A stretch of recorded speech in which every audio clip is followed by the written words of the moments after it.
Yo, what is going on? It is Friday, January 30th, 2:54 p.m. and today I did not take a trade. Um Used conditions like I've been talking about. Ended off the week red again, which fucking sucks. But it is what it is, man. Been a rough cycle as far as the markets go. So, let's get into today and why I didn't take a trade. So, coming into the day, if we take a look, this is one of the reasons why I didn't take a trade. Look at the 5 minute right here for the last 2.5 hours. Oh shit. Look at the 15 minute for the last, again, 2.5 hours. The hourly wasn't terrible. The hourly was perfectly fine. We had just left behind this beautiful hourly gap right here. But the problem with this hourly gap is that pre-market is when it went and it got mitigated. This got mitigated right at the 8:30 data, which was PPI. So a pretty prominent news event, red folder, of course. After news, we just chopped. Like right after this news, we were just chopping. I'm seeing we're in high time frame we're in low time frame accumulation. Again, we're in a higher time frame accumulation. Look at the 5 minute chart. Genuinely, what is this shit? Like, I want to see structure before I even take an entry. Same thing with the 15 minute. I want to see structure before I take an entry. My conditions made me lose this week, so I wanted to be a little bit more strict. I want to start being a little bit more strict, and this genuinely just isn't something I want to trade. I want to see price start to clear up, start to form a high time frame gap. We did not form a high time frame gap until 10:25 is when we formed our first high time frame gap since 6 a.m. Okay, so yeah, I wanted to see shit clear up. However, there was a fucking gorgeous setup within this price, this price action that I personally think was again, I personally think it was a really nice setup. Why did I fade it? Let's get into the setup. As you can see, we chop around. We then have our 930 Judah swing up. Our Judah swing up doesn't leave behind a gap. Honestly, had we left a gap within this price leg that wasn't this 30-second right here, I'd take it. That wasn't this specific 30-second. I'd 110% take it. Honestly, this trade would have been break even for me because I would have went break even at this low, and as you can see, ES ran close enough to this low. I think ES even went under, right? 661. It made equal lows. I would have just went break even. That's technically damn near an SMT, and it would have ran back up. This would have been my break even again, and it would have been targeting data lows. And then we come back and we resweep the high. At this high resweep, well, we resweeped it on ES, so then we created an internal SMT. As you can see, ES right here went and reswept. Where's it at? ES pumped up, reswept this high because ES right at open.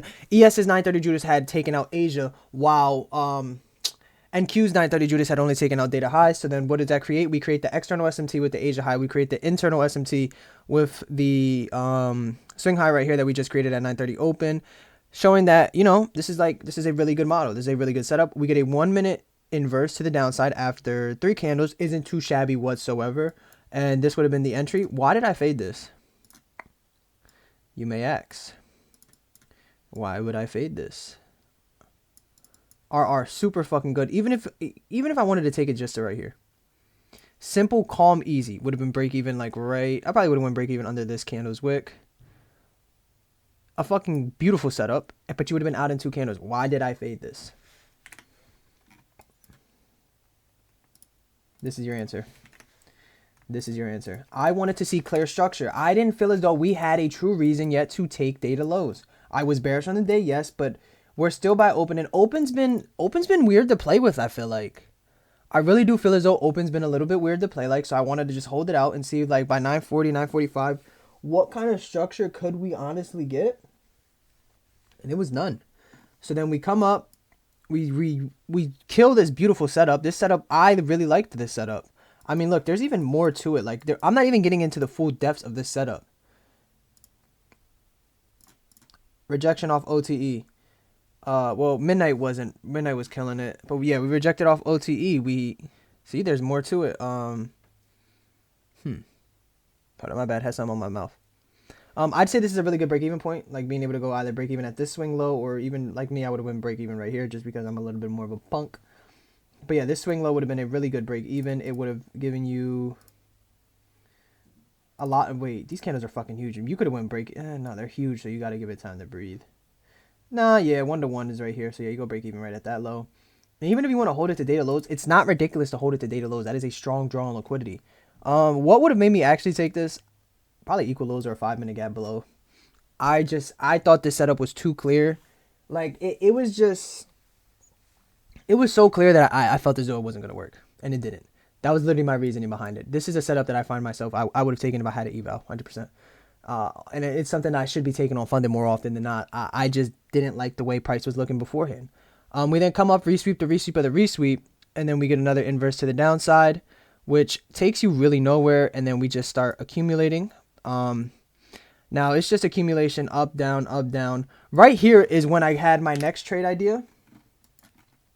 I wanted to see us break out of this. Well, we broke out of this accumulation range, as you can see right here, closing under here, causing a market structure shift. Actually, this is a CSD. I always get the two confused, but you get the point. Right, and then we leave behind this 5 minute gap. I wanted to see us come up, tag this 5 minute gap. Even if we hit equilibrium of this price leg, I would have been okay with it, and then get it inverse to these data lows right here.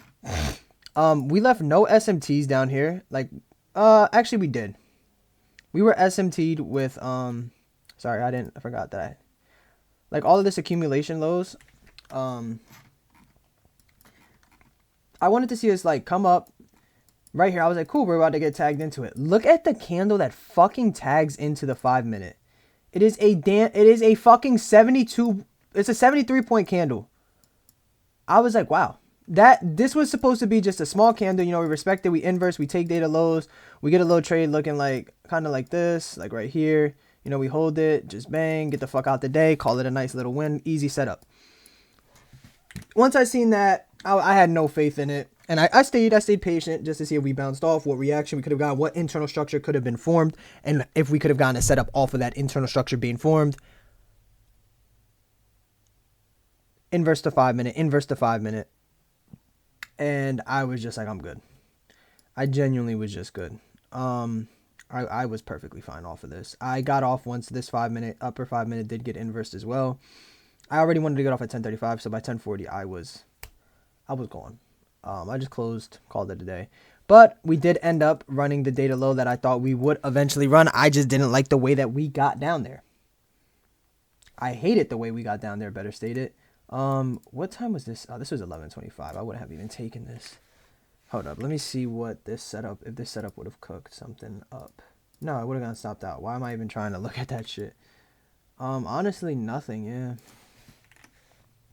It's not ideal price action. I believe Blake took a long, man. This 5 minute long he took. SMT. Inverse to the 5 minute to the upside, but I guess he would have been targeting PM highs or these previous, are like all these stacked highs up here. No, he probably would have just been targeting this PM high, which is a pretty dominant, you know, pretty good swing high. I don't know. I haven't been liking the 5 minute time frame. I've been a 1 to 3 minute entry, 5 to 15 minute conditions, 1 to 4 hour bias kind of guy. Daily 1 hour, 4 hour bias / respecting / liquidity pools. I've been a 5 to 15 minute condition guy and a 1 to 3 minute entry guy. 30-second to 3 minute entry. That's what I've been liking. Hasn't been working, but it will. Ends the week off red, ends the month off red. All accounts are down. Horrible losing streak. Positive as ever, though. Believe in myself more than ever. So, got to February to turn it around, and I will do it. So, yeah, that's really all I got. Peace, love, positivity. Have a beautiful weekend, and fuck the snow.